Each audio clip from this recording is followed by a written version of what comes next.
ডিব্ৰুগড়ত আৰম্ভ ব্ৰহ্মপুত্ৰৰ খহনীয়া প্ৰতিৰোধী কাম। ডিব্ৰুগড়ৰ মাইজান মঠলাৰ পৰা মোহনা ঘাটলৈকে প্ৰায় 8 কিলোমিটাৰ দৈৰ্ঘ্যৰ খহনীয়া প্ৰতিৰোধৰ বাবে প্ৰকল্প শুভাৰম্ভ কৰিলে বিধায়ক প্ৰশান্ত ফুকনে।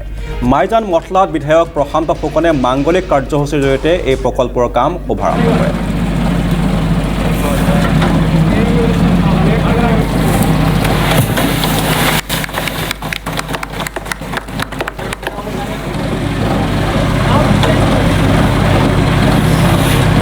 আপোনাক সকলোকে শুভেচ্ছা জ্ঞাপন কৰিছোঁ।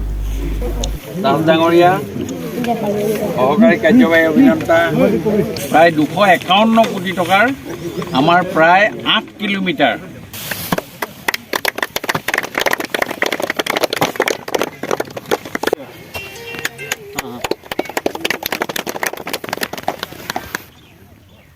ডিব্ৰুগড়ৰ পূব প্ৰান্তত চোটামঠলা অঞ্চলৰ পৰা মোহনাঘাটলৈকে প্ৰায় 8 কিলোমিটাৰ 321 কোটি টকাৰে এছিয়ান ডেভেলপমেণ্ট বেংক আৰু নিডাৰ অধীনত আমি ইয়াত প্ৰটেকশ্যনৰ কাম কৰাৰ শুভাৰম্ভ কৰা হ'ল।